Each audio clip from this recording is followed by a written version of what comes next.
16వ అధ్యాయం 11వ శ్లోకం అమ్మా.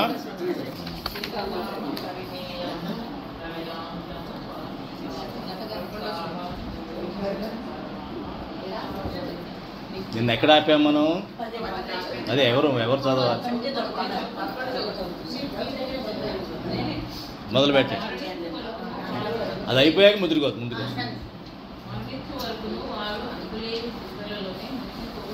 శ్లోకం చదివేశారా? ఓకే పర్వాలేదు, మళ్ళీ చదవండి.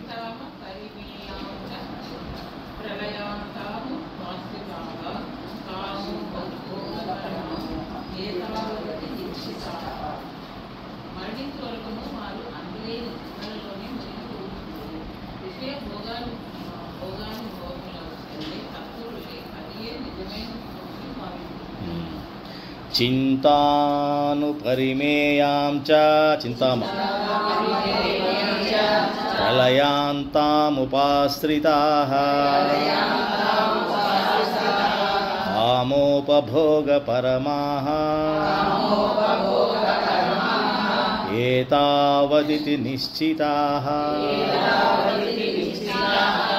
ఇప్పుడు మన అసురుల లక్షణాలు ఒకటి జాగ్రత్తగా చూస్తున్నాం అమ్మా. పోయిన శ్లోకంలో ఏమనుకున్నాం? అజ్ఞానం ఎక్కువగా ఉంటుంది వీళ్ళకి. మిథ్యా సిద్ధాంతాలు, వాళ్ళకి వాళ్ళు సిద్ధాంతాలు, సొంతగా సిద్ధాంతాలు ఫార్మ్ చేసేసుకుంటారు వాళ్ళే. శాస్త్ర సమ్మతమైన ఏది కూడా వాళ్ళు తీసుకోరు. వాళ్ళ అనుభవమే వాళ్ళకి పెద్ద సిద్ధాంతం.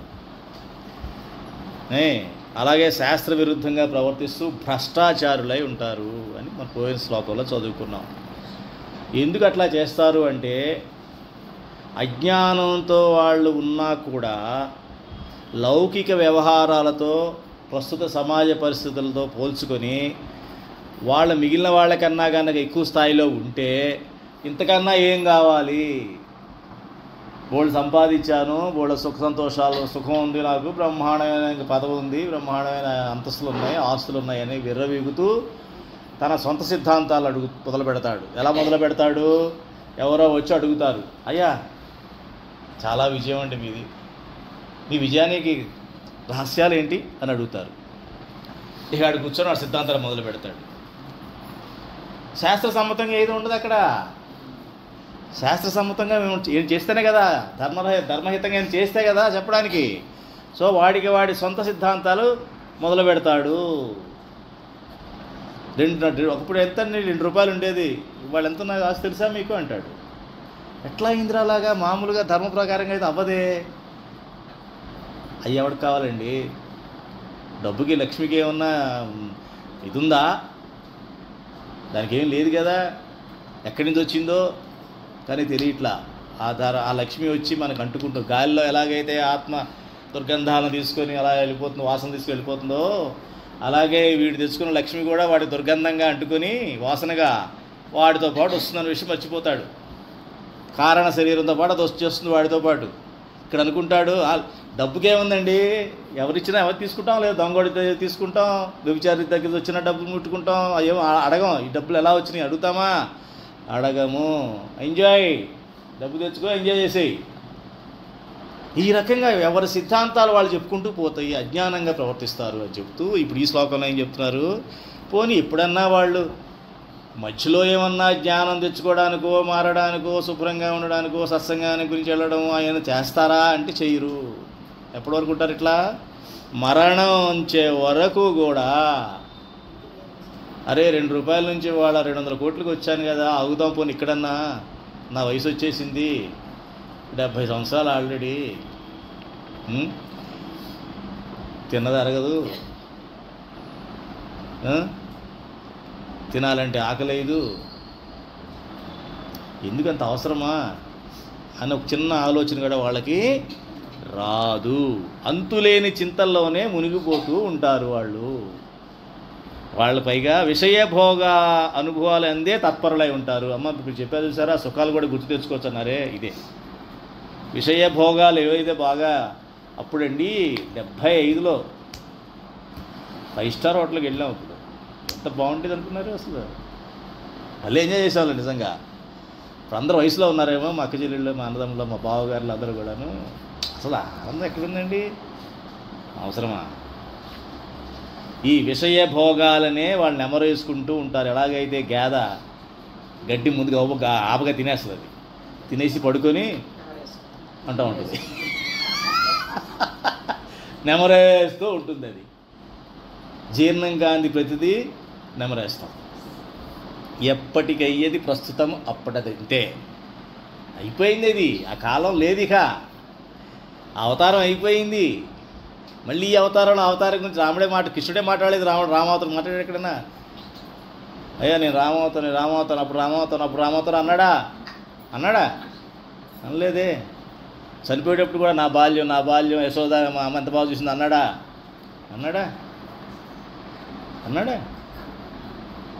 ఓ చెట్టు కింద అలా పడి ఎవడో బాణం కొడితే అలా పోయాడు. ఇది పరిస్థితి. అమ్మా తెలిసిందా మీకు? అంటే ఈ అసుర లక్షణాలు ఉన్న వాళ్ళందరూ కూడా ఈ విషయ భోగానుభవాలను తత్పరులైపోతారు. తత్పరులంటే అదే తపస్సుగా తత్పరులైపోయి అదే నిజమైన సుఖం అని భావిస్తూ ఉంటారు. ఎందుకని? ఈ శరీరానికి, ఇంద్రియానికి ఎప్పుడైతే సుఖం కలిగిందో, ఎప్పుడైతే సంతోషం కలిగిందో దాన్నే పదే తలుచుకుంటూ వీలైతే ఇప్పుడు కూడా మళ్ళీ ఆ ఆనందాన్ని అనుభవించాలని వాడు ప్రయత్నిస్తూనే ఉంటాడు మరణించేంత వరకు.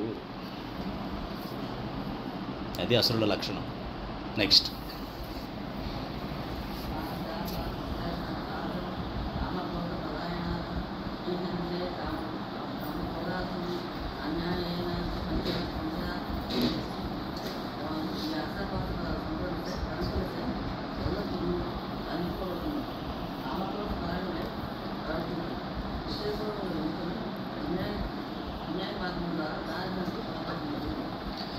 ఆశాపాశశతైర్బద్ధాః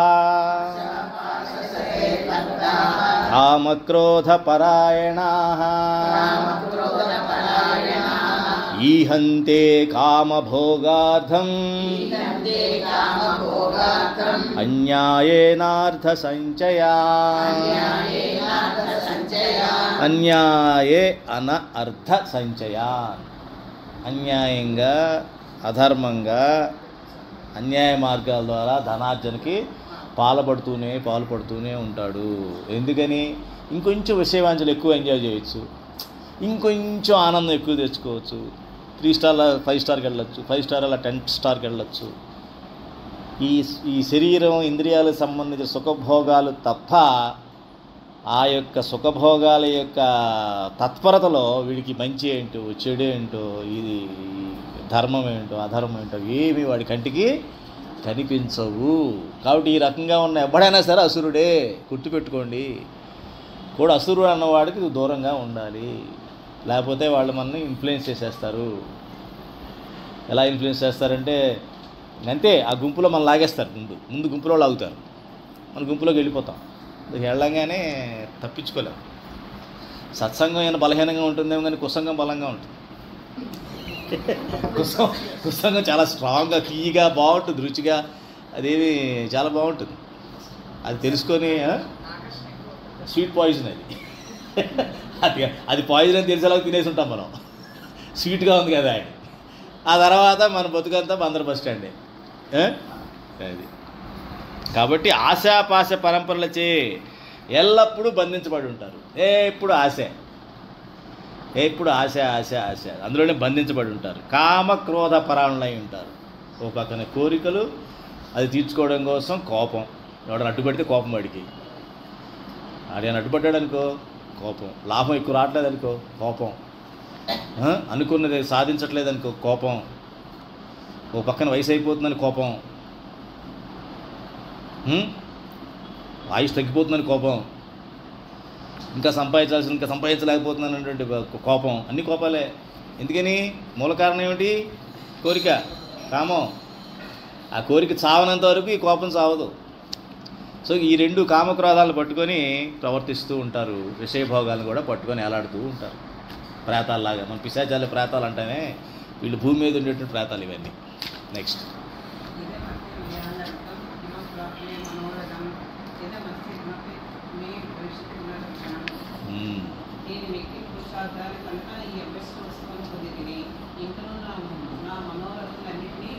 సాధించగలను. ఇప్పటికే నా అక్కడ ఎంతో ధనము ఉన్నది, ఉన్నతి ఇంకా ఎంతో ధనమును సంపాదించగలను అని వారు కనుచుకుందరు. అంటే మనకి బాగానే తెలిసిపోతుందండి కృష్ణుడి భావన కదా. నేను చెప్పిన వెంటనే మళ్ళీ వెనకాల వచ్చి వెంటనే వస్తుంది అదే. నేనేదో నా దీంతో చెప్పుకెళ్ళిపోతున్నాను.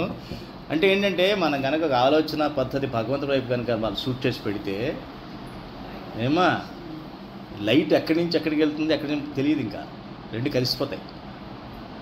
ఇంతకుమించి మీకు ఒక ఉదాహరణ అక్కర్లా. మీకు ఆల్రెడీ చెప్పేశాను. ఇప్పుడు ఈ శ్రీకృష్ణ పరమాత్మ నెక్స్ట్ పేజీలో చెప్పబోతోంది, నేను ఆల్రెడీ మీకు చెప్పేశాను. ఇదమధ్య మయా లబ్ధం ఇమం ప్రాప్స్యే మనోరథం ఇదమస్తి ఇదమపి మే భవిష్యతి పునర్ధనం.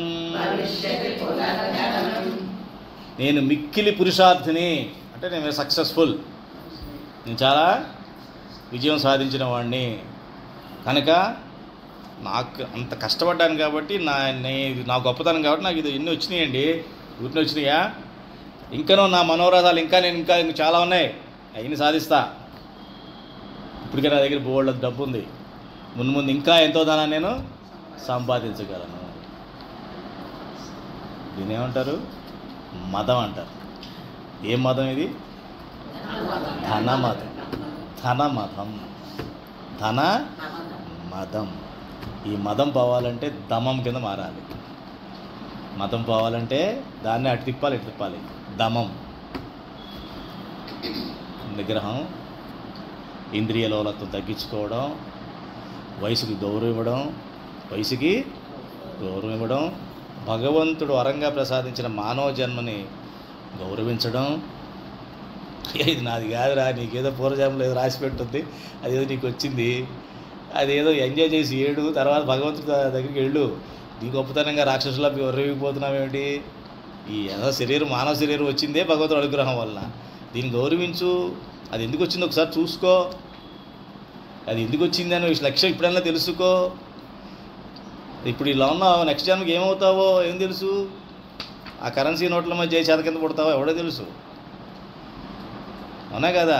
ఆ ఎల కిందో ఏ బల్లి కింద తిరుగుతుంటావు అందులో పడి, అవునా?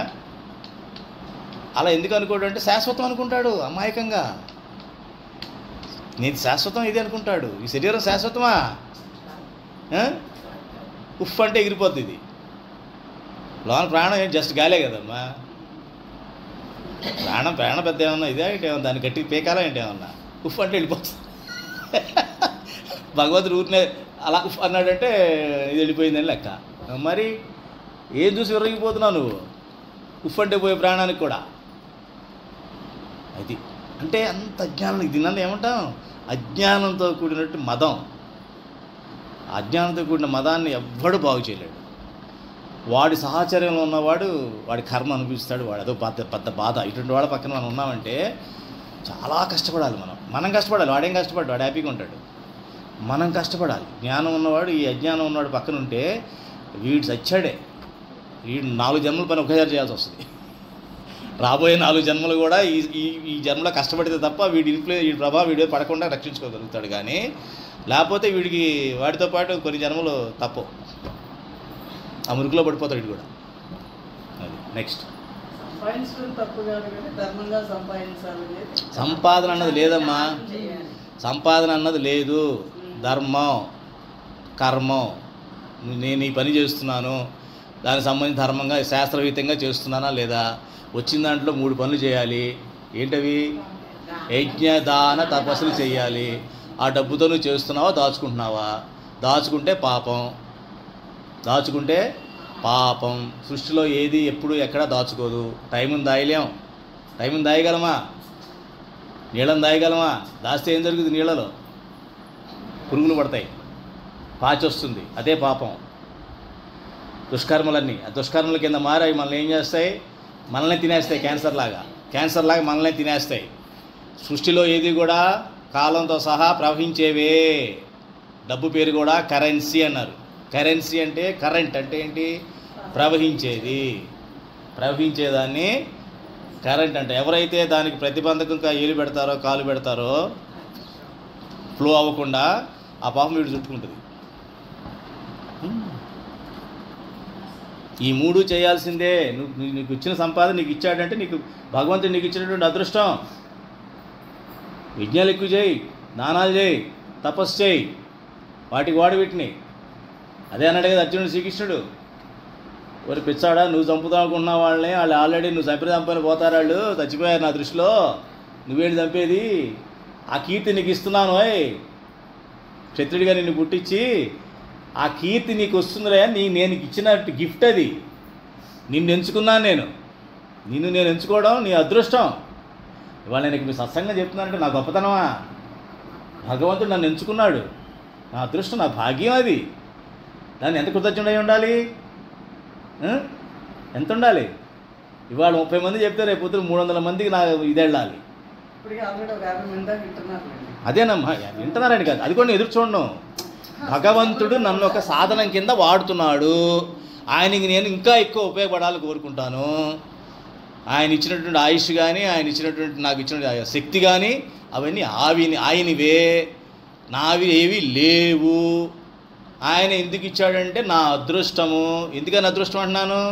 నేను ఈ పని చేస్తున్నప్పుడు తృప్తిగా ఫీల్ అవుతున్నాను కాబట్టి. ఇందులో ఏమొస్తుందని నాకు తృప్తి పడాలి, అవునా కదా? చాలామంది స్నేహితులు ఏమంటారు, ఎందుకురా గంట షేర్ మార్కెట్ చేసుకుంటే బోల్డ్ డబ్బులు వస్తాయి, ఊరిని సోమవారం, మంగళవారం, బుధవారం, గురువారం ఎందుకు పడి ఊరిని చెప్తా, వాళ్ళకి చెప్తే మారిపోతారా? ఇవన్నీ నాకు రావా? వస్తాయి కదా, ఇవన్నీ వస్తుంటే అడిగే చెప్పేవాళ్ళు చెప్తూనే ఉంటారు. లేకపోతే ఏ కాంట్రాక్టర్ దగ్గర ఇంజనీర్ అడుగు, చాలామంది నాకు వెళ్తే బోల్డ్ డబ్బులు ఇస్తారు నెలకి ఎంత. ఇది వయసు ఉన్నప్పుడు సంపాదించాలరా, ఇంకా సంపాదించాలి. 60 ఏళ్ళు వచ్చాక సంపాదించడమే, బతుకని సంపాదించడమే ఇంకెప్పుడు కూడా. ఎక్కడ తృప్తి అన్నది లేదు వాడికి. ఇట్లా అర్థమైందమ్మా? ఎప్పుడైతే భగవంతుడు నాకు ఇచ్చింది అని అనుకున్నాడో, అర్జునుడికి అలా ఇచ్చాడు ఆయన. గొప్పతనం, వాడు అదృష్టం బాగుంది, అంతకన్నా అదృష్టం ఏం కావాలమ్మా? భగవంతుడి చూపులో మనం పడ్డామంటే అంతకన్నా అదృష్టం ఏముంది? అది గ్రహించాలి. సంపాదన అన్నది లేదమ్మా అసలు. సంపాదన ఇప్పుడు అనిల్ అంబానీ కానీ ఇలాంటి వాళ్ళందరూ అంతా చూపించి ఒక 20 మంది 100 మందికి 1000 మందికి జాబ్ అది ఇస్తారు కదా. అది వాడెవడు ఇవ్వడానికి, ఏంటి వాడిచ్చేది ఏంటి?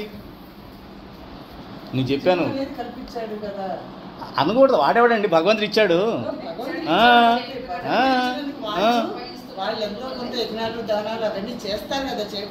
అది వాడి పర్సనల్ అకౌంట్ మనకు తెలియదు కదమ్మా. వాడి మైండ్లో ఏముందో నీకు నాకు తెలుసా? తెలియదు కదా. ఏ అకౌంట్ వాళ్ళదే. 600 గదులతో ఇల్లు కట్టుకున్నాడు, అవసరమా? సరే, మనకు అనవసరం విషయం అది. ఫస్ట్ ఆఫ్ ఆల్ మనకు అనవసరం విషయం అది. అంటే భగవంతుడి జ్ఞానం ఉన్నవాడు ఎవడో ఏదో చేశాడని కూడా అది పిచ్చితనం. వాడు చేయకుండా ఉండలేడు. అనేం కాదు కదా. మందికి ఎంత ఇస్తున్నావు నువ్వు? ఓ 10 రూపాయలు ఇస్తున్నావు. 90 నీ దగ్గరే ఉన్నాయి కదా. 90 వస్తాను కదా, 10 మందికి ఇచ్చావు. పోనీ వీళ్ళకి 90 ఇచ్చిన 10 తీసుకుంటావా? పోనీ ఒప్పుకుంటా మీరు అన్నమాటకి. వీళ్ళకి 90 ఇచ్చిన 10 తీసుకో, నిజమేనండి చాలా మందిని పోషిస్తున్నాను నేను అంటే, దానం చేస్తున్నాడు వీడు చాలా అనుకుంటా. అది లాభం వస్తుంది కాబట్టి వాడు చేస్తున్నాడు. వాడేమో ఉద్ధరిస్తున్నాడు ఏంటి ప్రపంచాన్ని? ఇది చాలా సునిశ్చితమైనటువంటి విషయం అమ్మా. దీన్ని ఎంత దృఢంగా మీరు భావించగలిగితే మీకు ఆత్మజ్ఞానం అంత త్వరగా వస్తుంది. ఎస్, ఏమా ఎవరికి ఇంకోటి చూస్తున్నాడు వాడు గొప్పవాడు మాత్రం అనుకోవద్దు. వాడు ఉండలేడు. మీరు ప్యాకెట్ వాడికి 10 లక్షలు ఇవ్వండి, వెంటనే ఎక్కడికి వెళ్తాడు? అది అంబానీకి ఒక 100 కోట్లు ఇవ్వండి, ఎక్కడికి వెళ్తాడు? ఇంకో బిజినెస్ పెడతాడు. అది అంతే, కర్మ అంతేది, ఇంకంతేం చేయలేం. అందుకనే చెప్తారు, ధనం అన్నది మీరు ఎంత దాచుకుందామన్నా 4 రకాలుగా పోతుంది, నిలబడకూడదు. అది కరెన్సీ, దాని పేరే కరెన్సీ. దాన్ని నీ చేత్తో నువ్వు ఎలాగే తర్పణం ఇస్తావో, నీ చేతితో ఎలా దానం చేస్తావో, నీ చేతిలో నుంచి ఎంత లక్ష్మి వెళ్తే నువ్వు అంత గొప్పవాడు. వెళ్ళిపోవాలి, లక్ష్మి వెళ్ళాలి. లక్ష్మి ఎలాంటిదంటే బావిలో నీరు లాంటిది. బావి తోడే కొలిది నీరు ఊరుతుంటుంది, తోడుతున్న కొద్దీ నీరు ఊరుతుంది. నిన్ను తోడడానికే నువ్వు ఉన్నావు, కానీ దాన్ని కప్పెట్టేసి ఎవరు చూడకుండా ఇక్కడ బాగుందని ఎవరు తెలియకూడదు అని చెప్పేసి మూసేసి, ఆ తర్వాత నెమ్మదిగా అర్ధరాత్రి అయ్యాక దాన్ని నెమ్మది తీసి తోడుకొని లోనెట్టుకొని మళ్ళీ మూసేసి, పాపం.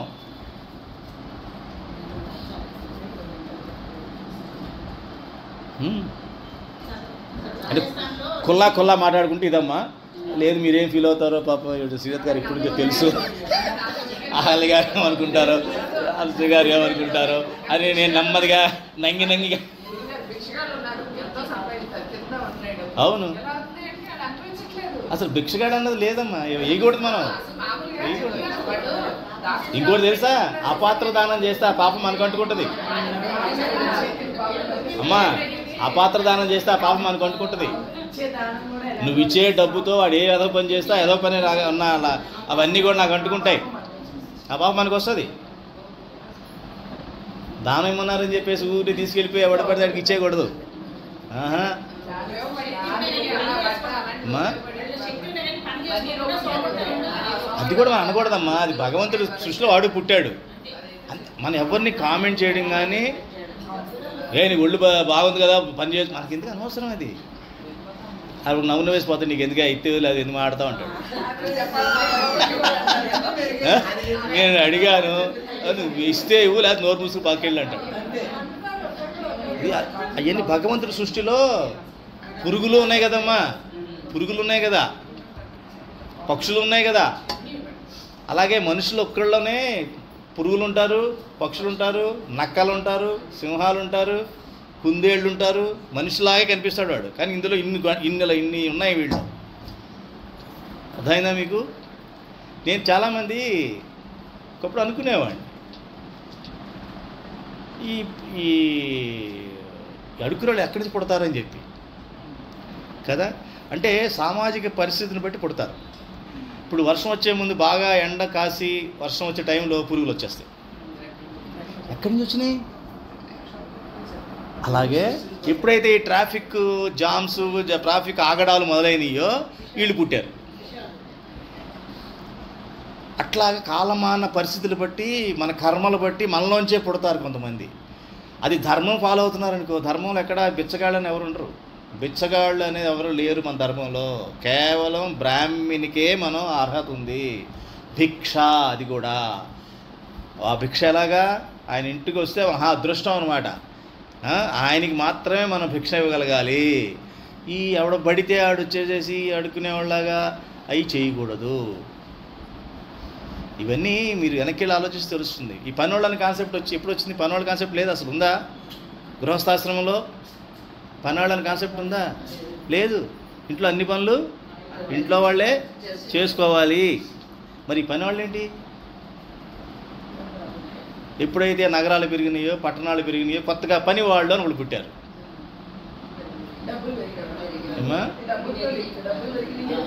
మన డబ్బులు ఉన్నాయి కదా, వాళ్ళకి డబ్బులు కావాలి.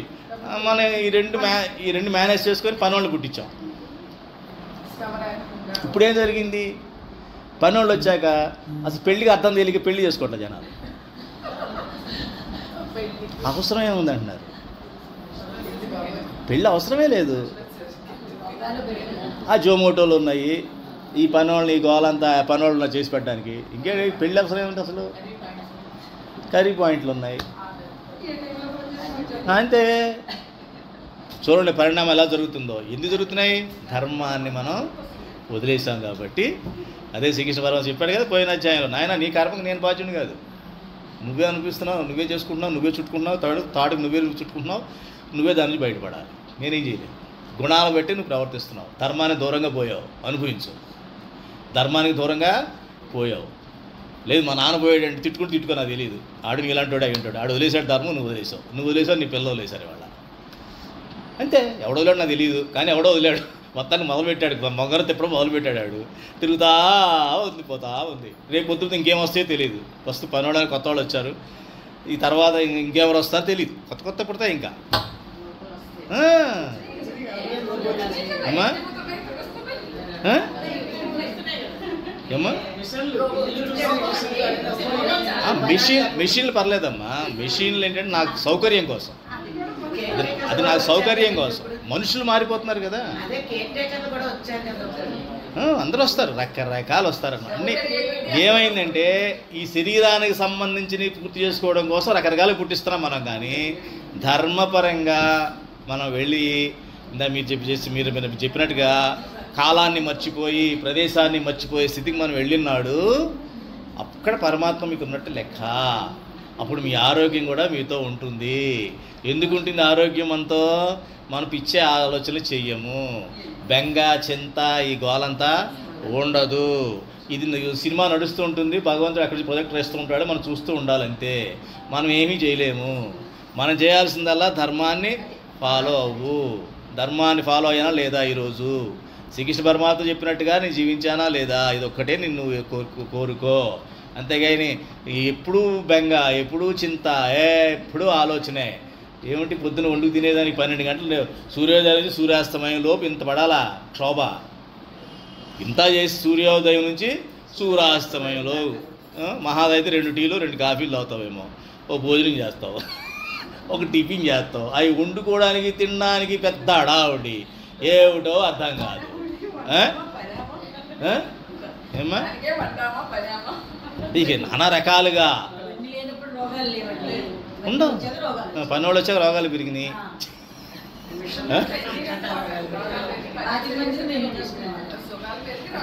ఇప్పుడైనా చేసుకోవచ్చమ్మా. ఇప్పుడు మొన్నే చెప్పాను మీకు, సూత్రం చెప్పాను మీకు, ఒంటరిగా ఉండడానికి ప్రయత్నించండి.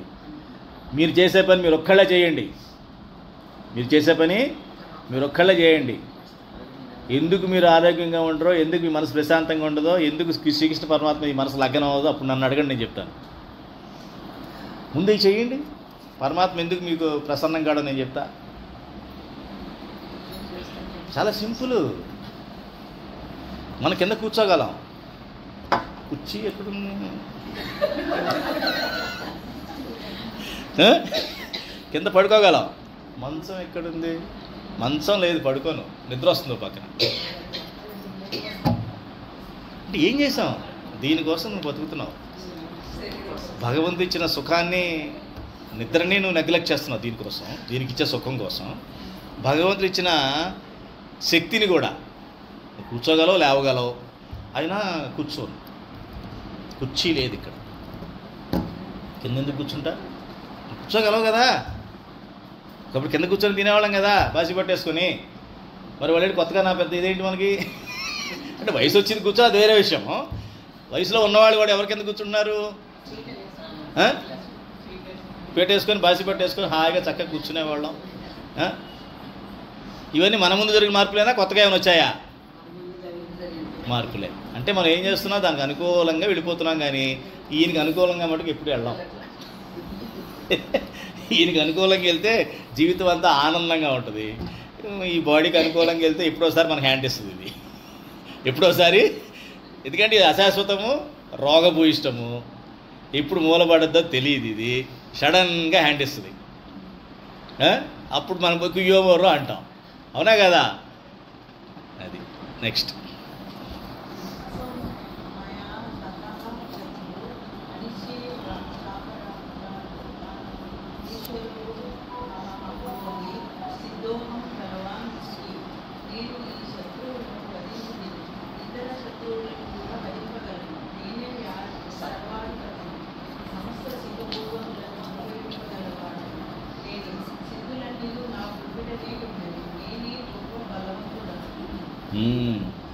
असौ मया हतः शत्रुः अनिष्ये चापरानपि ईश्वरोऽहमहं भोगी सिद्धोऽहं बलवान् सुखी. చూడండి, ప్రతిదానికి నేనే నేనే అంటాడు. నేనే సర్వాధిపతిని, నేనే శత్రువుని వధించగలను, నేను ఈ సమస్త భోగాల్ని అనుభవించగలను. అది ఏ మూలన్నా సరే. అయ్యా స్విట్జర్లాండ్లో చాలా బాగుంటుందంట హోటల్లో, వెళ్ళిపోతా, అక్కడ అనుభవించి వస్తా. లేదు జపాన్లో ఆ మూలంట సూర్యుడు లేచే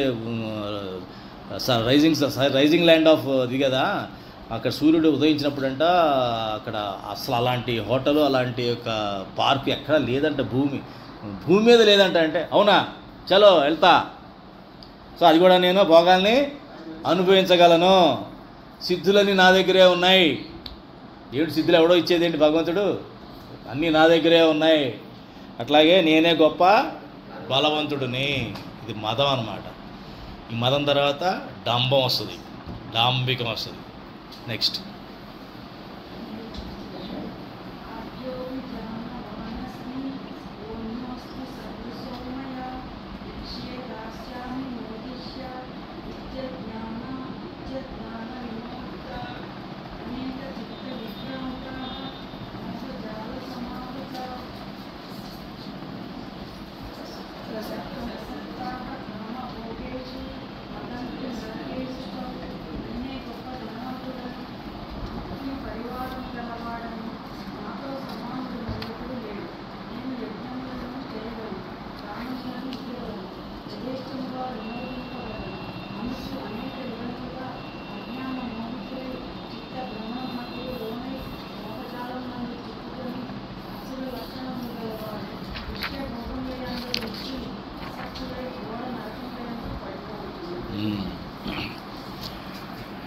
ఆఢ్యోభిజనవానస్మి కోన్యోస్తి సదృశో మయా యక్ష్యే దాస్యామి మోదిష్య ఇత్యజ్ఞాన విమోహితాః అనేక చిత్త విభ్రాంతాః మోహజాల సమావృతాః ప్రసక్తాః కామభోగేషు పతంతి నరకేషు చౌ. ఇదమ్మా, యజ్ఞాలు చేస్తాడు, దానాలు చేస్తాడు, ఎక్కడో వింటాడు సత్సంగం పక్క నుంచి, ఎక్కడి నుంచో మనం చెప్పిన సత్సంగం అక్కడి నుంచి వింటాడనమాట. ఏదో యజ్ఞం, తపస్సు, దానం ఇది కూడా చేయాలి నేను అనుకుంటాడు, చేసేస్తాడు. కానీ వాడి సంకల్పం ఏంటి? ఇంకా సంపాదించాలి. సడన్గా మనకు ఒక 25 లక్షలు వచ్చాయమ్మా, ఏం చేస్తాం?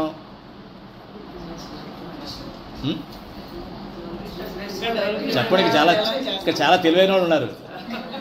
సడన్గా మీకు 25 లక్షలు వచ్చాయి, ఏమమ్మా? ఒకటి జ్యువెలరీ షాప్, ఇంకా ఓకే.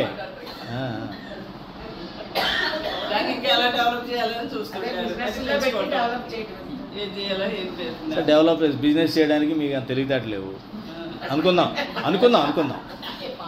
ఏం చేస్తారు అప్పుడు? మీకంటే మీరు కాదు, మనకి లేదు, జనరల్గా చెప్తున్నాను. అప్పుడు ఏం చేస్తారు? మినిమం చూసుకుందాం, మరీ పెద్ద పెద్ద టార్గెట్లు వద్దు. మీ సంగతి మీ వారు కాదు. అమ్మా, ఈ అకౌంట్ ఎవరిది? ఆడదే.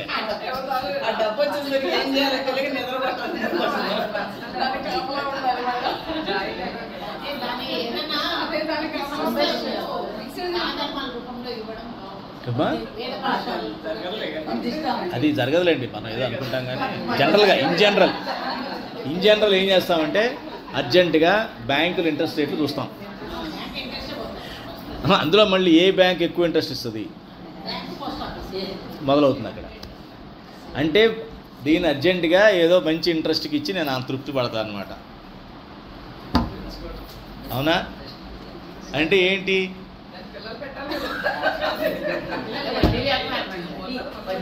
వడ్డీ వ్యాపారానికి వెళ్ళిపోతుంది.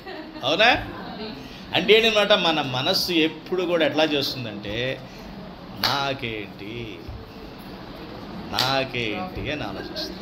ఆ రకంగా వీడు యజ్ఞం చేస్తాడు, దానం చేస్తాడు, తపస్సు చేస్తాడు, కానీ నాకేంటి అనే సంకల్పంతో చేస్తాడు.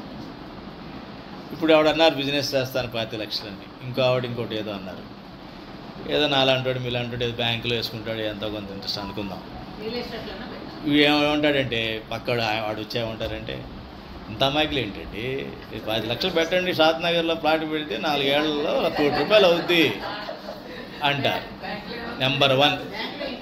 బ్యాంకులో ఏం పెడతారండి? అక్కడ బంగారు బాతులు పెడుతుంది. మీరు వినలేదా? అంటాడు అనమాట. వీడికి నెమ్మ ఆశ చిగురిస్తుంది. బ్యాంకే కదా తెచ్చేసుకుంటే రేపు నేను వెళ్తున్నాను, ఎంతసేపు ఎండ ఇచ్చేస్తాడు వాడు. మోతలు లేదు, అన్నీ ఉన్నాయి. ఇంకా అవి కూడా చూసి అది కూడా చూడలేక వస్తున్నాడు. అక్కడ ఒక ఫామ్ హౌస్, ఇక్కడ ఒక ఇది, అక్కడ ఒక ఇది. పోతే ఏమవుతాయో అని భయం కూడా ఉంది లోపల. అలా వద్దులే, ఏదో కనీసం ఎవరో గురువు గారు ఇక్కడ పక్కన చెవి పెట్టి విన్నాను, ఏదో యజ్ఞం చేస్తే బాగుంటుందట, ఒక యజ్ఞం అన్నా చేద్దాం అని. ఏం చేస్తాడు, ఆ యజ్ఞంలో సంకల్పం ఏంటి, అక్కడ ఫామ్ హౌస్ ఉంది, ఇక్కడ ఇది ఉంది, అది ఉంది, దాని పక్కన ఓవరాలు రావాలి, అందులో మళ్ళీ నేను విల్లాలు కట్టుకొని డబల్ అవ్వాలి, నా మనోడు వచ్చేటప్పటిగా విల్లాల మీద ఇంకోటి ఏదో అయిపోవాలి, అయ్యే అయిపోవాలి. అక్కడ ఆ పక్కన ఎయిర్పోర్ట్ వచ్చేయాలి, ఈ పక్కన ఇంకోటి ఏదో వచ్చేయాలి, ఆ పక్కన ఇంకో హార్డ్వేర్ పార్క్ వచ్చేయాలి, ఈ పక్కన సాఫ్ట్వేర్ పార్క్ వచ్చేయాలి, ఇవన్నీ వచ్చేయాలి. నా పాల చుట్టూ వచ్చేయాలి. దానికి ఏ యజ్ఞం కావాలో చెప్పండి అంటాడు వచ్చి. అది వాడు చేసే యజ్ఞం. ఏంటో సగం విన్నావు నువ్వు సత్సంగం దగ్గరికి వచ్చి, ఆ యజ్ఞం ఎందుకు చేయాలంటే ఇవన్నీ వదిలించుకోవడానికి రా, తగిలించుకోవడానికి కాదు అని చెప్పాలన్నమాట వాడికి. వీడు అట్ట చేస్తాడు, చెప్తున్నాడు కదా, నేను యజ్ఞాలా చేస్తా, దానాలా చేస్తా, తపస్సా అది చేయలేను కానీ ఈ రెండు చేస్తా, కాసుకోండి. నన్ను మించినోడు ఎవడున్నాడు, ఇది చేస్తాడు అనమాట. చూడండి ఎంత జాగ్రత్తగా ఉండాలో అసురుడు లక్షణాలు. అందుకే చెప్పాడు, వీళ్ళంతా మనలో ఉన్నాడు అసురుడు అని చెప్పడం కోసం ఎన్ని చెప్పాడు శ్రీకృష్ణ పరమాత్మ. జస్ట్ అసురుడు అంటే పక్కన పడేస్తాను, నేను కాదులే పక్కోడని. అలాంటి విషయాలు నేను కాదు, నేను చాలా టాప్ పక్కోళ్ళు అంటుంటాం కదా మనం. కానీ ఇక్కడ ఏం చెప్తున్నాడు, ప్రతి వాడికి తగిలేలాగా అసురుడు మనలోనే ఉన్నాడు, ఎంత జాగ్రత్తగా ఉండాలో చెప్తున్నాడు. దంభము దర్పము డంబము లేకుండా ఆశకి కూడా అంతు ఉండాలమ్మా. ఆశకి అంతు లేకపోతే దురాశ అత్యాశ అవుతుంది. దురాశ అత్యాశ అయితే పాపం కింద మారిపోతుంది. అయితే పాపం కింద మారుతుందో తెలుసు కదా, తిప్పలు పడుతున్నాం ఇప్పటికే మనం. అన్నీ ఉండి ఏదో లేనట్టుగా అయిపోతుంది. అమ్మా దుఃఖమే అంటే ఆశే దుఃఖం అవుతుంది ఒక వయసు వచ్చాక. ఇప్పుడు మీరు అప్పుడు ఆశతోనే చేస్తారు, పెద్ద దురాశతో ఏం చేయాల, చాలా సంపాదించుకున్నాం ఇప్పుడు అనుకుందాం. అప్పుడు ఆశతోనే చేస్తారని మీరు అనుకుంటారు. ఇప్పుడు ఏమైంది, అది దురాశ అయిపోయింది కదా. దాన్ని ఏదో రకంగా కాపాడుకోవాలి, దాన్ని ఏదో రకంగా నా తెలిసిన వాళ్ళకి నా పిల్లలకి అంత అప్పచెప్పాలి, దాన్ని ఏదో రకంగా ఏదో చేయాలి. పిల్లలకి అప్పచెప్పేటప్పుడు మళ్ళీ కోడలు తెలియకూడదు, అల్లుడు తెలియకూడదు, మళ్ళీ వాళ్ళకి తెలియకుండా మేనేజ్ చేయాలి. తర్వాత వాళ్ళ పిల్లలకి అసలు తెలియకూడదు, పోయేంతవరకు తెలియకూడదు. ఎన్ని ఉన్నాయి, ఒకటా రెండా? దీన్నే ఆశ అంటారు, దీనికి పేరు లేదు. పేరాశ, అది బాగా చెప్పారు, చాలా ఎక్సలెంట్, మంచి వర్డ్ ఇది. పేరాశ, ఇది ఎప్పుడు విన్నాం కానీ ప్రాక్టికల్గా ఇప్పుడు తెలిసింది, ఇది పేరాశ. అమ్మా యూజ్ చేస్తాము ఈ మధ్య వాటిలో ఎక్కువ ఈ పేరాశ. కరెక్ట్. ఆశ అన్నదాన్ని ఎక్కడో కట్ చేయకపోతే అది మర్రి ఓడలు అయిపోతుంది. అది మనం పీక్కోలేము, లాక్కోలేము. కట్ చేయాలని ఏం కావాలి దానికి? మళ్ళీ గొడ్డలు గిట్టలు కాదు. మీరు ఈ సత్సంగంలో అలాంటి మాటలు మాట్లాడదు, సత్సంగ పదాలే మాట్లాడాలి. చెప్పండి, ఆ సంసార వృక్షాన్ని కట్ చేయాలంటే అయిపోయింది, మర్చిపోయారు అప్పుడే. ఎక్సలెంట్ అమ్మా, వైరాగ్యం కావాలి. నువ్వు ఆశతో వెళ్ళే కొద్దీ దురాశ అత్యాశ పేరాశ కింద పెరిగిపోతుంది. కానీ అది ఇంత పెద్ద వృక్షం పెరిగిపోతూ ఉంటుంది, మర్రి చెట్టు అయిపోతుంది, రావి చెట్టు అయిపోతుంది. కాబట్టి దాన్ని కట్ చేయాలంటే రాసుకోవాలి.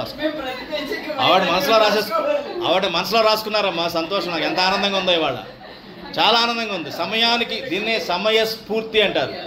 సమయంలో గుర్తు రాగలగడమే పెద్ద అనుగ్రహం. భగవంతుని అనుగ్రహం ఏంటంటే అన్నీ అందరికీ తెలుసు, కానీ ఆ సమయానికి అది గుర్తు రావడం అన్నది పెద్ద వరం. నిజంగా ఆవిడకి ఆ వరం ఉంది. చాలా ఆనందిస్తున్నాను మీరు మాట చెప్పినందుకు.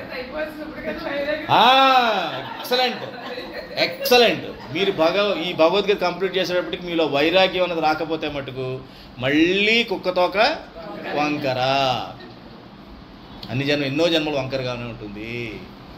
వైరాగ్యం అంటే ఏదో స్థితిలో ఆశ అనే కొమ్మ మీద నుంచి వైరాగ్యం అనే కొమ్మ మీదకి వచ్చేయాలి. వచ్చేంత వరకు ఇప్పుడు నేను చెప్పినవన్నీ నడుస్తూనే ఉంటుంది. సినిమా నడుస్తుంది. ఇప్పుడు కరెంటు పోతే కానీ ఆగదు సినిమా, అంతేనా? సినిమా నడుస్తుంది అనుకోండి, ఆ కరెంటు పోవడమే వైరాగ్యం. కనీసం అంటే దాని మొత్తానికి ఎటువంటి పరిస్థితుల్లో కూడా అది మళ్ళీ సినిమా అక్కడ పడకూడదు. అది వైరాగ్యం అంటే. నెక్స్ట్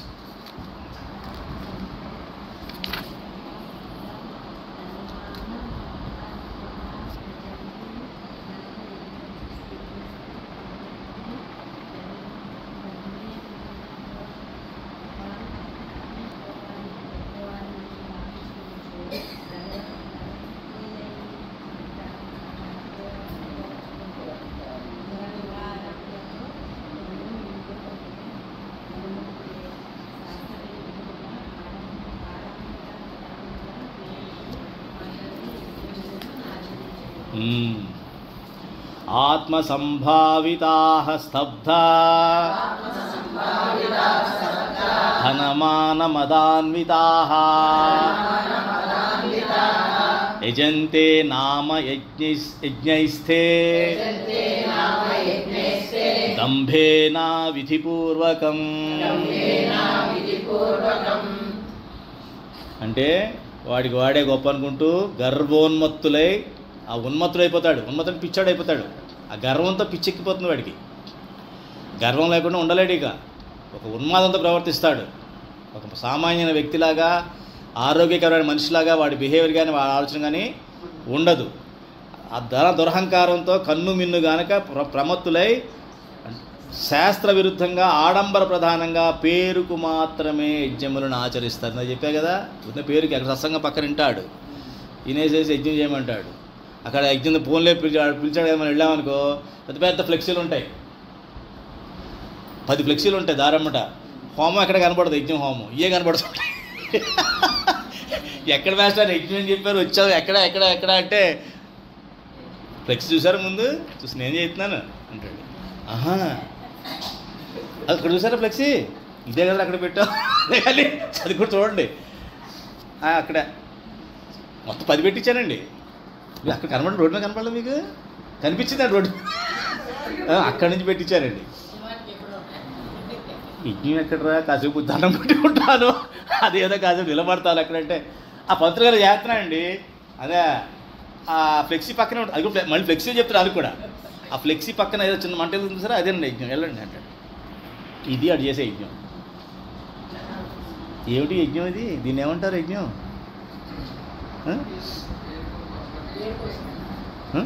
పేరు కోసం చేసే యజ్ఞం. మనం ఎత్తుక్కోవాలి అక్కడ యజ్ఞం హోమం ఎక్కడుంది, వాడు హోత ఎక్కడున్నాడు, ఇవన్నీ ఇవన్నీ అంటే బాధగా లేదు. నాకైతే తెగ బాధపడతాను. మరి మీకు ఉందో లేదో నాకు తెలియదు, కానీ నా కళ్ళం నీళ్ళు వస్తాయి. భగవంతుడు అలా కనిపిస్తాడు నా కళ్ళెదుట. ఏమిటి ఇది ఇంత మూర్ఖత్వంగా ఉన్నారు అని చెప్పేసి. కాబట్టి నా డిపార్ట్మెంట్ కాదు కదా, వాళ్ళ గురించి మూర్ఖత్వం అనుకోకూడదు. నాకు పాపం నాకు చుట్టుకుంటుంది కాబట్టి నాయన ఏం సృష్టి పరమాత్మ అనుకుని అక్కడ పరమాత్మను చూసేసి కాసేపు ఆనందంగా నవ్వుకొని లోపల పైకి నవ్వి ఏడుస్తారు, బాధపడతారు. ఇంకా లోపల నవ్వుకొని ఇంటికి వెళ్ళి మళ్ళీ ఒకసారి పూజ చేసుకొని నాలో పరమాత్మ జారిపోకుండా నాలో పరమాత్మ మళ్ళీ మిస్ అవ్వకుండా అది చూసుకోవడానికి జాగ్రత్త పడుతూ ఉంటాను. శ్రీకృష్ణుడు చెప్పాడు కదమ్మా, నేను చెప్పింది కాదు కదా. చాలా స్పష్టంగా సుస్పష్టంగా చెప్తున్నాడు, పేరు కోసం యజ్ఞాలు చేయమాకండాయా, మీరు చేయకపోయినా పర్వాలేదు నాయన, నన్నెందుకు బదనాం చేస్తారు నా పేరు అడ్డు పెట్టుకొని, నా పేరు అడ్డు పెట్టు. అవునమ్మా, ఇది ఇప్పుడు కలికాలం ఎంటర్ అవ్వక ముందే శ్రీకృష్ణ పరమ చెప్పాడు కలికాలంలో ఎట్లా ఉంటుందో. మనందరికి గైడ్ ఇచ్చి పంపించాడు, ఊరిని పంపించలా భూమి మీదకి. ఏమో నాకు తెలియదు కదండి, ఆ ఊరు వెళ్తున్నాను ఎలా అండి, నాకు అక్కడ ఎవరు తెలియదండి, అదేమో ఐలాండ్ అంటే చుట్టూ నీళ్ళు ఉంటాయండి కదండి, ఎవరు ఉంటాడో ఉండడో నాకు అక్కడ భాష అంటే అర్థం కాదండి, నాకు ఎలా బతకాలండి అన్నాడు అనుకో. ఒరి పిచ్చదవా, నేను అందుకనేరా నీకు ఎన్ని గైడ్ ఇచ్చి పంపిస్తున్నాను, ఇది తీసుకొని వెళ్ళి శుభ్రంగా చదువుకుని ఇలా బతికేయి, మళ్ళీ దగ్గరికి వచ్చేస్తావు నువ్వు అని చెప్తే, ఇది తప్ప స్వాతి ముత్యాలు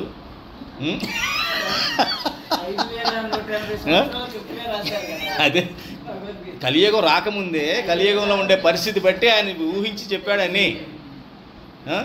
మనం ఇది తప్ప అన్నీ చదువుతాం, ఇది తప్ప అన్నీ చదువుతాం, అవి కూడా ఆచరిస్తాం. మళ్ళీ స్వాతి పత్రికలో రాశాడు చూసారా, ఫలానా చోట అని మాట్లాడుకుంటాం, అదేదో చైన్ పెట్టారని, ఫలానా చోట దొరుకుద్దని.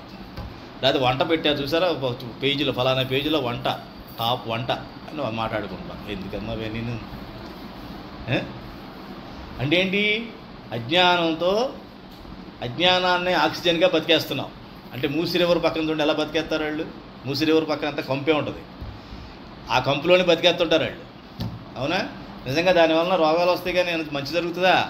జరగదు. అలాగే మనం కూడా అజ్ఞానం అనేటి కంపులో దాన్నే సుగంధం కింద భరిస్తూ బతికేస్తున్నాం.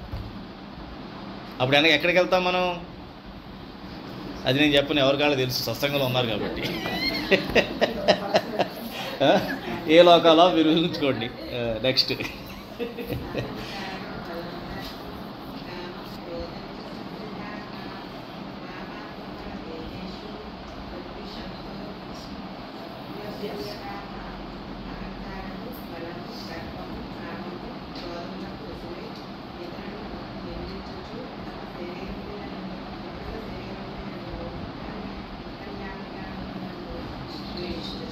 చూసారు, ఇప్పుడు నేను చెప్పా కదా, ఎదుటి వ్యక్తిలో కూడా మనం చూడకూడదు. క్షణం లాగానే అమ్మో జాగ్రత్త పడాలి, ఇక్కడ నాకు అంతర్యానికి వెళ్ళిపోతాడేమో నేను జాగ్రత్త పడుతూ వాళ్ళ అంతర్యాన్ని కాపాడమని ఒకసారి ప్రార్థన చేసేసి మన దారిని మనం మనలాగే ఉండాలని అది చెప్తున్నాడు భగవంతుడు.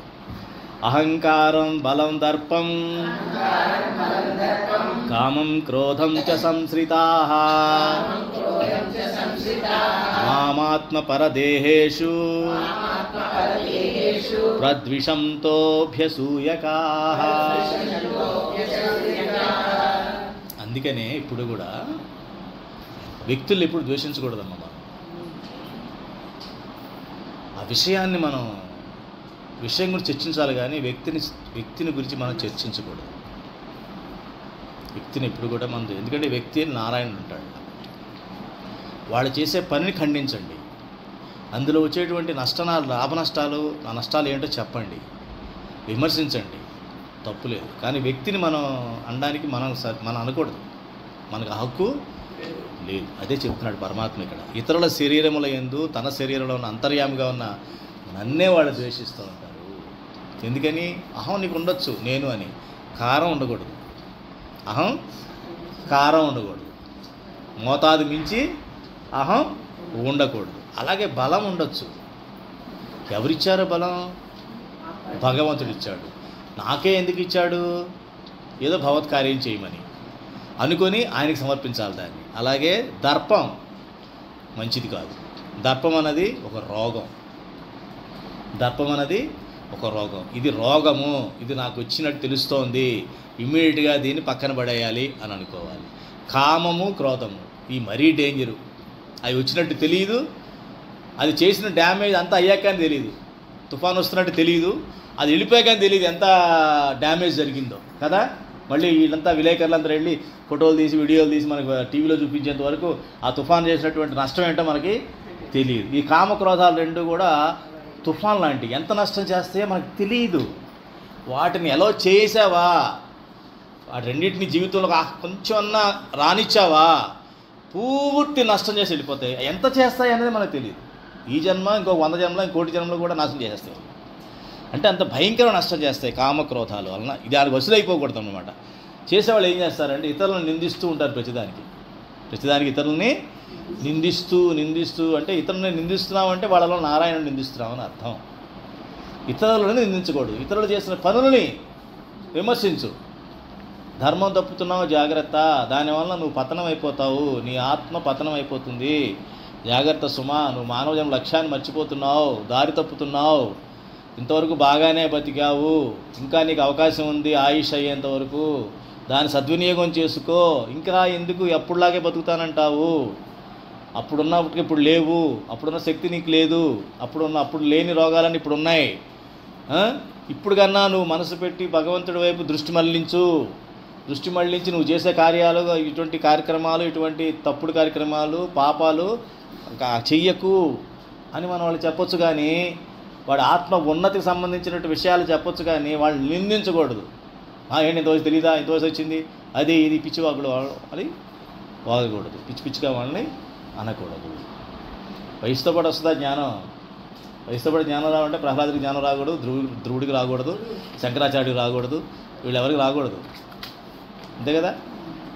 నెక్స్ట్ సంసారేషు నరాధమా శుభాన్ అసురీష్వేవ యోనిషు.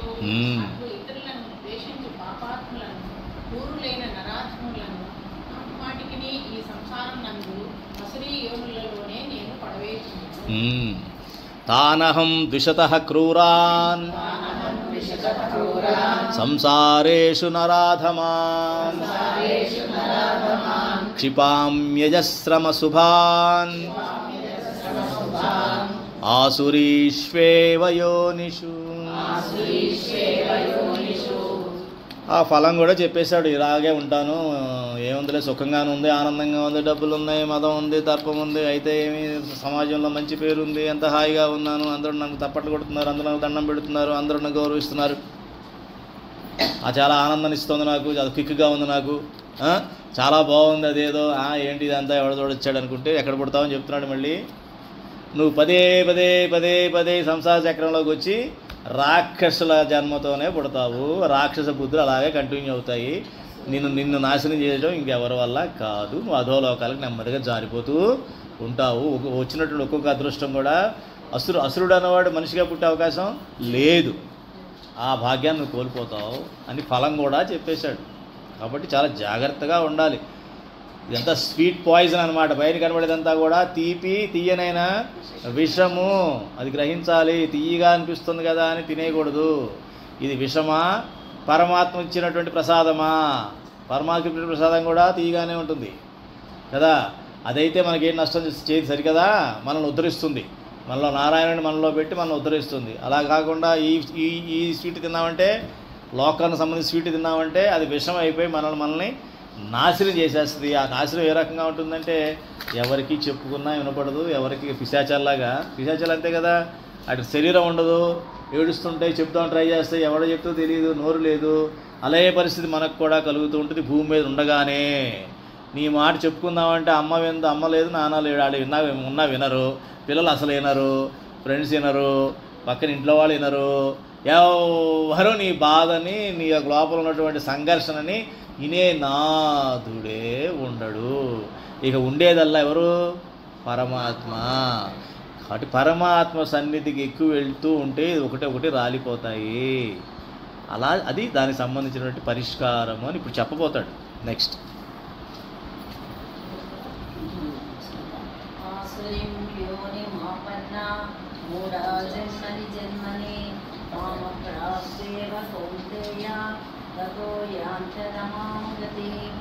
ఓ అర్జున, ఈ ఆసురి ప్రకృతి గల మూడులు నన్ను పొందకే ప్రతి జన్మ ఎందును ఆసురి యోనలొస్తే పొందుచు చివరకు అంతకంటేను హీనమైన గతిని పొందుదురు, అనగా ఘోరమైన నరకముల యందు పడెదరు. ఆసురీం యోనిమాపన్నా మూఢా జన్మని మామ ప్రాప్యైవ కౌంతేయ తతో యాంత్యధమాం గతిం. ఏం చూసా, నెక్స్ట్ టైం ఎవడు చూస్తాడండి, ఇలా బతికేద్దాం హ్యాపీగా అనుకుంటే నెక్స్ట్ టైం ఏమవుతావు, ఇది కూడా రాదు నీకు, ఎక్కడికి వెళ్ళిపోతావు? హీనమైన గతిని పొందుతావు. హీనమైన గతి అంటే ఏంటి? అదే పిశాచాల్లాగా జంతువులో ఉంటాడు, కానీ వాడికి బాధ గుర్తొస్తారు మాట, కుక్కలా తిరుగుతుంటాడు, ఇక్కడ తిరుగుతుంటే కనబడుతుంటుంది, ఇది ఎక్కడ చూసానే అనుకుంటాడు, ఇంత ముందు ఎంజాయ్ చేసింది వాడే అక్కడ, ఇది ఎక్కడ చూసినాడికి అదే ఉంటాడు, అలా చూస్తూ ఉంటాడు, ఏం చేయలేడు కదా. వాడికి ఏమైనా గత స్మృతి కొంత ఉన్నట్లయితే పొరపాటున వస్తే తగులితే అప్పుడు కనిపిస్తాయి, వాటికి కూడా కనిపించి ఇంక అట్లా ఉండిపోతుంటారు, అలా హీనమైన స్థితికి వెళ్ళిపోతారు. నెక్స్ట్ ఘోరమైన నరకాలకు వెళ్ళిపోతారు.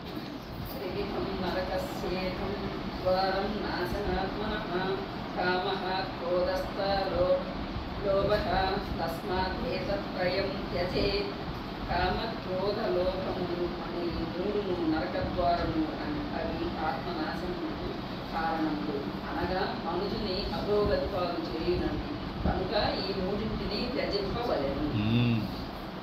త్రివిధం నరకస్యేదం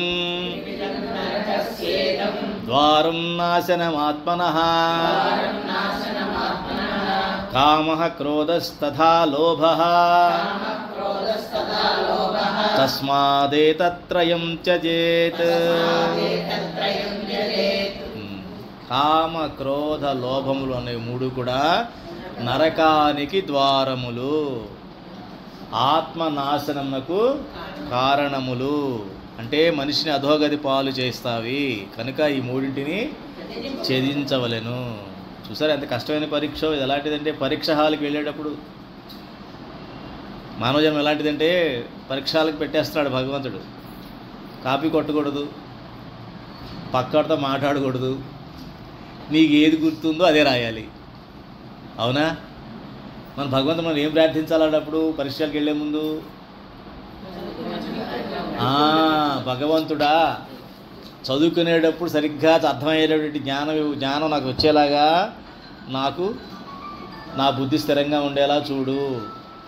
పరీక్షల్లోకి వెళ్ళినప్పుడు నాకు అదంతా జ్ఞానం అంతా గుర్తొచ్చేలాగా చూడు. అవునా కదా? అలాగే ప్రార్థన చేస్తామని చేయమా? ఇక్కడ కూడా అంతే. మనిషి జన్మ వచ్చిన తర్వాత భగవంతుడా నాకు మంచి బుద్ధినిచ్చి ఆ జ్ఞానం అర్థమయ్యే, నీ చెప్పిన జ్ఞానం నాకు అర్థమయ్యేలాగా చెయ్యి. అర్థమైన తర్వాత ఎగ్జామ్ హాల్లో కూర్చున్నప్పుడు, ఎగ్జామ్ హాల్ ఏంటి, మనకి రోజు ఎగ్జామే, పరీక్షే, ప్రతి గంట పరీక్షే. సత్సంగానికి రావాలన్నా కూడా పరీక్షే.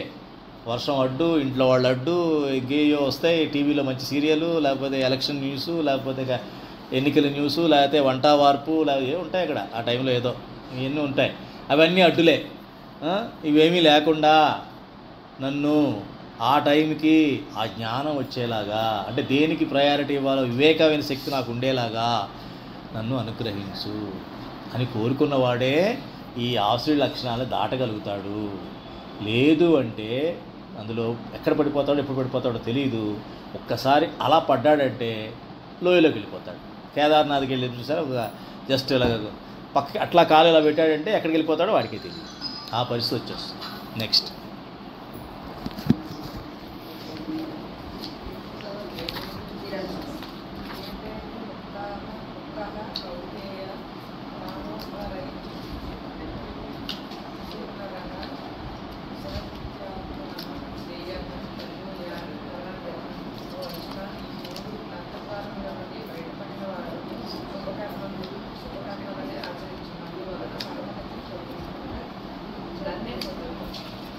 ఏతైర్విముక్తః కౌంతేయ తమోద్వారైః త్రిభిర్నరః ఆచరత్యాత్మనః శ్రేయః తతో యాతి పరాం గతిం. కాబట్టి నాయనా, ఏదైతే నరక ద్వారాలు 3 చెప్పానో, కామము, క్రోధము, లోభము. లోభం అంటే ఏం లేదమ్మా, పైసల గురించి వచ్చి ప్రతి ఆలోచన లోభమే. నా మైండ్లోకి డబ్బులు అని ఎంటర్ అయినాయి అంటే లోభిని అని అర్థం. నేను ఇంక అందులో అనుమానం లేదు, అంతే. ధర్మం ఒకటే రావాలి మైండ్లోకి, పైసలు అనేది రాకూడదు. అప్పుడే లోభం పోయినట్టు లెక్క. ఏమండి, ఈ మూడింటి నుంచి బయటపడిన వాడు శుభకర్మలనే ఆచరిస్తాడు. కర్మలు శుభకర్మలనే చేస్తాడు, లేకపోతే గమ్మును కూర్చుని పరమాత్మని ధ్యానిస్తూ కూర్చుంటాడు. అక్కడ చేయాల్సిన కర్మ శుభకర్మ ఏది కనిపించలేదు, పరమాత్మ ధ్యానంలో కూర్చో. అంతేగాని కోతిలాగా ఏదో చేయాలి కాబట్టి ఏదో కర్మ చేస్తాను అంటే అశుభకర్మ చేస్తే మళ్ళీ లేనిపోనిది తగిలించుకున్నట్టే లెక్క అని శుభకర్మలే చేస్తాడు. దానివల్ల పరమగతిని పొందుతాడు. పరమ అంటే భగవంతుని గతిని పొందుతాడు, అనగా నన్నే పొందును అని పరమాత్మ చెప్తున్నాడు. చూడండి ఎంత చక్కగా చెప్తున్నాడు పరమాత్మ. నిజంగా ఎంత దయ, ఎంత ప్రేమ మన మీద చూడండి. తన్మయం రావాలి ఆయన చెప్పిన మాటలకి. మనలో ఒక రకమైన తన్మయత్వం రావాలమ్మా. ఇన్ని కష్టాలు చెప్పాడు, ఒక్కసారి భలే చెప్పాడు కదా, ఈ కష్టాలు ఎలా బయటపడాలో. కష్టాలు ఆలోచిస్తూనే బయటపడగలనా అనుకుంటున్నాను, అలాంటిది ఎంత చక్కగా సింపుల్గా చెప్పేశాడే పరమాత్మ అని మనకు రకమైనటువంటి రిలీఫ్ రావాలన్నమాట. ఒక రకమైనటువంటి ఎట్లాగా దాన్ని ఏమంటారమ్మా రిలీఫ్ తెలుగులో? ఎగురుపాటు కాదు, రిలీఫ్ అంటే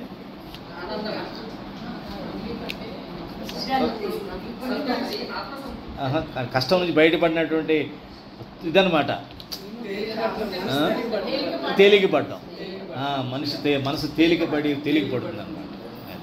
నెక్స్ట్ వర్తతే కామకారతః న స సృష్టిమావాప్నోతి న సుఖం న పరం గతిం సహస్రవిధిని భజించి యథేచ్ఛగా విశృంఖలంగా ప్రవర్తించువాడు సిద్ధిని పొందజాలడు. వానికి పరలోకము సుఖములో లభింపు పరమగతియు ప్రాప్తింపదు. యః శాస్త్రవిధిముత్సృజ్య వర్తతే కామకారతః న స సిద్ధిమవాప్నోతి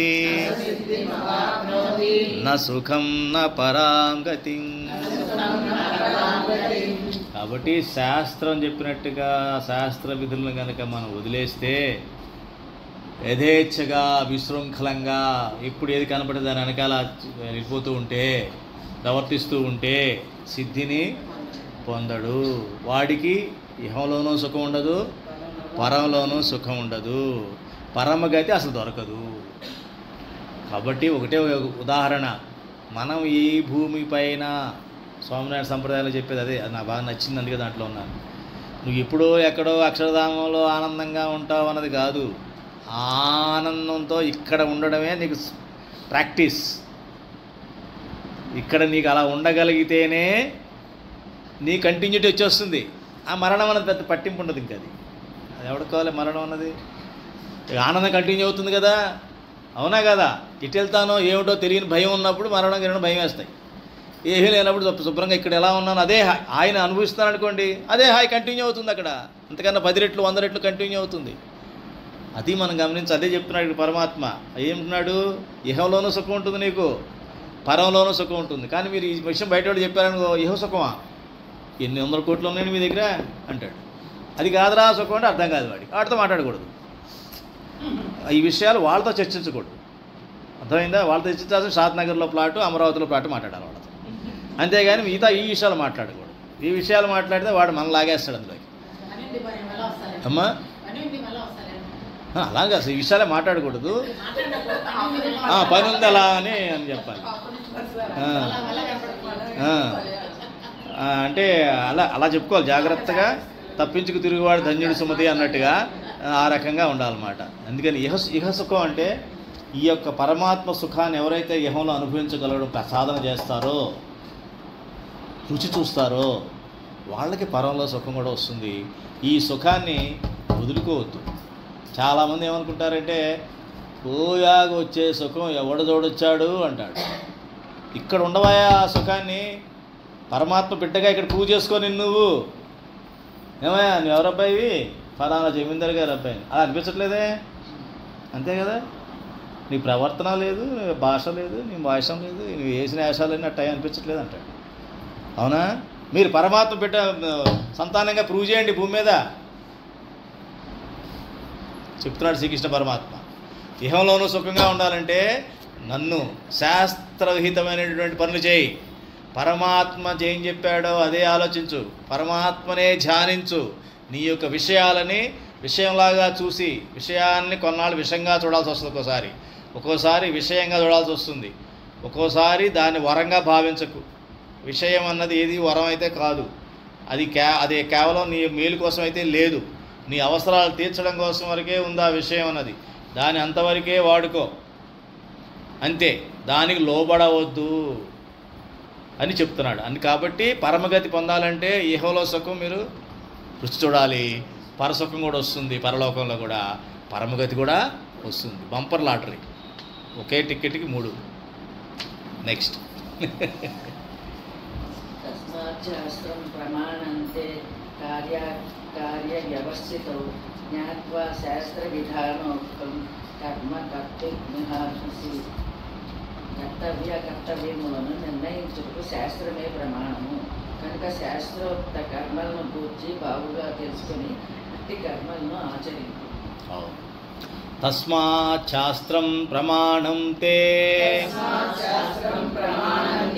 కార్యాకార్య వ్యవస్థితో జ్ఞాత్వా శాస్త్ర విధానోక్తం కర్మ కర్తుమిహార్హసి. కాబట్టి నాయనా నువ్వు మనిషే పుట్టావు, సూర్యోదయం సూర్యాస్తమయం దాకా ఏదో పని చేస్తూనే ఉంటావు, ఏదో కర్మ చేయాల్సిన పరిస్థితే ఉంటుంది. అప్పుడు ఏ కర్మను చేయాలి? శాస్త్ర విహిత కర్మలనే చెయ్యి, మిగతా కర్మల్ని దేన్ని చెయ్యొద్దు. లేదు నువ్వు చేసే కర్మని శాస్త్ర విహితమైన అయిందా కాదా, ఒకవేళ కాదు అంటే దాన్ని ఎంతవరకు శాస్త్ర విహితమో అంతవరకే చేసి వదిలేయి. శాస్త్ర విరుద్ధంగా ఇక్కడ శాస్త్ర విరుద్ధంగా జరగబోతోంది ఇది అంటే అక్కడ వదిలేసేసి ఇందాక ఆవిడ చెప్పినట్టుగా పక్కకి వెళ్ళిపో. శాస్త్ర విరుద్ధమైన కర్మల్ని ఏది చెయ్యొద్దు. కాబట్టి శాస్త్రోక్త కర్మలని తెలుసుకొని ఆచరించు. అట్లా ఆచరించినట్లయితే నేను చెప్పిన పైన అన్నీ కూడా అసుర లక్షణాలు నీ దరిచేరవు, దైవ లక్షణాలు ఎప్పుడుతో నీతోనే ఉంటాయి. అప్పుడు ఇహంలో సుఖం ఉంటుంది, పరంలోనూ సుఖం ఉంటుంది, ఆ పైన పరమగతి కూడా వస్తుంది. ఒకవేళ భగవంతుని అనుగ్రహించి వీడు అసలు ఎప్పుడూ సుఖం అంటే ఎరగడు, కేవలం కర్తవ్య కర్మే చేస్తున్నాడు, ఆ ఖాళీగా ఉన్నప్పుడు నన్నే ధ్యానిస్తున్నాడు, నా గురించి ఆలోచించేవాడు, పాపం ఆ ఆత్మకి కొంచెం సుఖాలన్నట్టు తెలియాలి అని చెప్పేసి ఆయన అనుగ్రహిస్తే సుఖం ఉన్నట్టు ఇంద్రలోకాలకు తీసుకెళ్ళి కొన్నాళ్ళు ఉంచవచ్చు గెస్ట్ కింద. ఆ తర్వాత పరమగతికి తీసుకెళ్ళవచ్చు, ఆయన దగ్గరికి తీసుకెళ్ళవచ్చు. లేదు శ్వేతద్వీపాన్ని తీసుకెళ్ళవచ్చు. శ్వేతద్వీపం అంటే అక్కడంతా కూడా వాళ్ళు నిరాన భక్తులు ఉంటారు, ఏమి తినరు, అయినా ఆనందంగా ఉంటారనమాట. శ్వేతద్వీపంలో కొన్నాళ్ళు పెట్టవచ్చు, బ్రహ్మలోకంలో కొన్నాళ్ళు పెట్టవచ్చు. ఆనందం రుచి, రకరకాల ఆనందాన్ని రుచి చూపిస్తూ పరమానందానికి తీసుకెళ్ళవచ్చు. అట్లా ఆయన ఇచ్చిన ద్వారా నేను అనుభవించడం అలవాటు రెడీగా ఉండాలి. కానీ నాకు నేనుగా ఇక్కడే నిర్ణయం చేసుకొని ఈ సుఖాలని వీటిని నాకు నేనుగా నిర్ణయించుకొని అని అనుభవిద్దాం అనుకుంటే దారి తప్పుతావు, లోయలో పడిపోతావు, అధోగతి పాలవుతావు సుమా అని దైవీ ఆసుర అధ్యాయంలో మనకి చాలా చక్కగా చెప్పాడమ్మా. మీరు మళ్ళీ ఈ ఆడియోలు వినండి. 13వ అధ్యాయం దగ్గర నుంచి మీరు పదే వినాలి ఈ ఆడియోలు. ఎందుకంటే చేసే విధానం అంతా ఇందులో ఉంది. ఎట్లా ఆలోచించాలి, ఎట్లా మనం చేయాలి, దేన్ని సాధించాలంటే ఏ రకంగా ఉండాలని విపులంగా భగవంతుడు చెప్పాడు పరమాత్మ. అది మనం కూడా విపులంగా మాట్లాడుకున్నాం. కాబట్టి మీరు అవకాశాన్ని కోల్పోవద్దు. మీరు అక్కడి నుంచి 13వ అధ్యాయం దగ్గర నుంచి 18వ అధ్యాయం వరకు ఈ 6 అధ్యాయాలు కూడా మీరు పదే విని మీ బ్లడ్లో జీర్ణమైపోవాలన్నమాట. కర్మ అనగానే శాస్త్రవిహిత కర్మ అవునా కాదా అన్నది మీకు జ్ఞానపడు చెప్పారు చూసారా, వెంటనే వైరాగ్యం అని చెప్పేశారు ఇమ్మీడియట్గా. అలా మీరు చెప్పగలగాలి, ఇది శాస్త్రవిహిత కర్మ కాదు, నేను అందులో వేలు పెట్టను అని ఒక నిర్ణయానికి వచ్చేసేసి చక్కగా ఎంత మొండిగా ఉంటే భగవంతుడు అంత మీకు ఇచ్చేస్తాడనమాట. అంతే కదా. ప్రహ్లాదుడు ఏం చెప్పాడు? ప్రహ్లాదుడు చూశాడా, తెలుసా దానికి? నమ్మాడు నారదుడు చెప్పింది. ఎందుగలడు అందులేడాయా నారాయణుడు, అలాగ నువ్వు ఆయన ధ్యానించు అన్నాడు. అలా ధ్యానిస్తూనే ఉన్నాడు, అన్ని చోట్ల నారాయణ చూస్తున్నాడు. వాడు నాన్న మరీ మొండిగా వెళ్తే చూపించు, నాకు ఎక్కడున్నాడు చూపించు, ఇందులో ఉన్నాడు అంటే ఉన్నాడు అన్నాడు. అలా అనేసాడని చెప్పి పరమాత్మ వచ్చేసాడు కదా. అది పవరు, ఆ పవర్ మనకు వస్తుంది. అదేనమ్మా, ఆ సిద్ధి మనకి వస్తుంది. శ్లోకం చదివేయండి.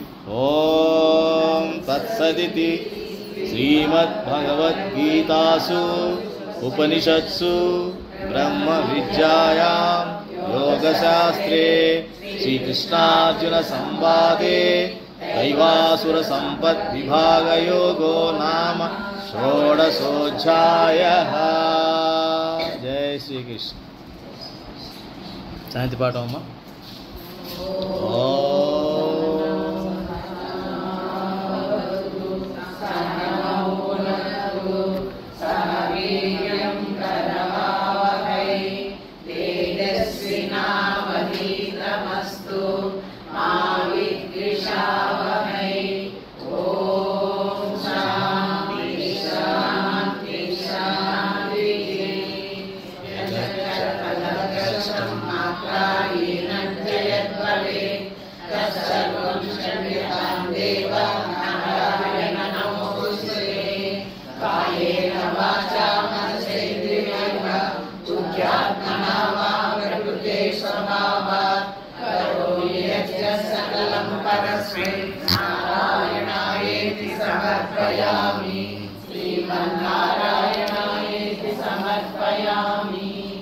जय श्री राम, जय श्री कृष्ण, जय स्वामीनारायण.